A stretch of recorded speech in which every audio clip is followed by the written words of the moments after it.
이번 화를 통해 확실히 밤은 자아드와 십가두가는 다른 길을 가고 있다는 걸 알 수 있었습니다. 숨겨진 층에서 쿤 에드아는 자신들의 힘을 얻을수록 점점 인간들에게 관심이 없어진다고 말했는데요. 부인은 탑의 주민들에게 관심이 많은 반면 자아드는 점점 차원이 다른 존재가 되어간다고 나왔습니다. 밤도 자아드나 십가두들처럼 점점 강해지는 건 사실이었는데요. 적어도 밤은 댕댕 같은 견족을 살리는 데 힘을 사용하면서 여전히 인간들에게 관심이 많은 모습을 보여줬고요. 이번 화에 밤이 처음으로 살인기를 사용하긴 했는데요. 이것도 진짜 사람을 죽이겠다는 의도로 사용한 게 아니라 랭커와의 특수한 대결 때문에 사용한 것이었습니다. 작가님의 192화후기에 따르면 과거의 밤은 하진성이나 유한성의 기술을 사용할 수 있었지만 이들이 가르쳐준 기술을 사용하는 걸 별로 좋아하지 않는다고 말했는데요. 이 기술들은 대부분 살인을 전제로 했기 때문에 사람들의 생명을 뺏을 수 있기 때문이었습니다. 밤이 호아킨을 상대로 유한성의 기술을 사용했던 이유는 호아킨이 진짜 쓰레기라서 굉장히 분노했기 때문이라고 하고요. 이후에도 밤은 유한성의 기술을 사용하는 걸 별로 좋아하지 않는 모습을 보여주면서 여전히 밤의 심성은 따뜻하다고 볼 수 있었습니다.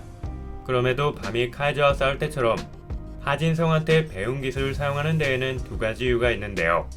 작가님에 따르면 에피소드가 진행될수록 퍼그에서 배운 기술들을 사용하는 빈도가 높아질 거라고 하는데 이는 밤의 컨트롤 능력이 좋아져서 사람을 죽지 않게끔 조절할 수 있다는 걸 의미하기도 하고요. 에피소드가 진행될수록 강적들이 많이 나와서 살인기고 보고 일단 때리고 봐야 되는 경우가 많아진다고 합니다. 이번 화에 밤이 랭커를 상대로 살인기를 사용한 건 두 번째 이유에 해당되는데요. 어차피 밤은 자기가 랭커보다 약하다는 걸 알았기 때문에 이 정도로 랭커가 죽지 않을 거라는 걸 알고 있었고요. 그래서 살인기를 사용했다는 이유로 밤이 잔혹해졌다고 평가할 순 없었습니다. 물론 3부 초반에 군견들을 죽이는 모습이 나오면서 예전에 비하면 많이 잔혹해진 건 사실인데요. 적어도 밤은 자아드처럼 다른 사람들 위해서는 힘을 원하진 않는다는 점에서 자아드와는 큰 차이가 있었습니다. 밤이 댕댕을 구하려고 하는 모습이 다소 답답하게 느껴질 수 있지만 이게 밤과 자아드 그리고 십가주를 구별짓는 가장 큰 차이라는 점에서 스토리 전개상 필요한 연출이었다고 볼 수 있었습니다.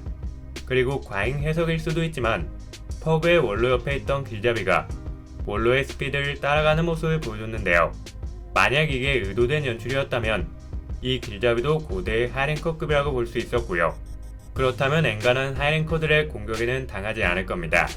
또한 제 개인적인 생각이긴 한데 야마의 성격이 더러운 건 사실이지만 예전부터 부하들한테만큼은 정이 많은 모습을 보여줬는데요. 이번 화에 무릎까지 꿇을 정도로 인간미 넘치는 슬레이어 일조는 상상도 못했습니다. 그래서 야마가 선역으로 전환되는 건 거의 확정된 것 같고요. 향후 원로와 길잡이를 어떻게 내쫓을지가 최대의 관심사가 될 수 있을 것 같습니다. 감사합니다.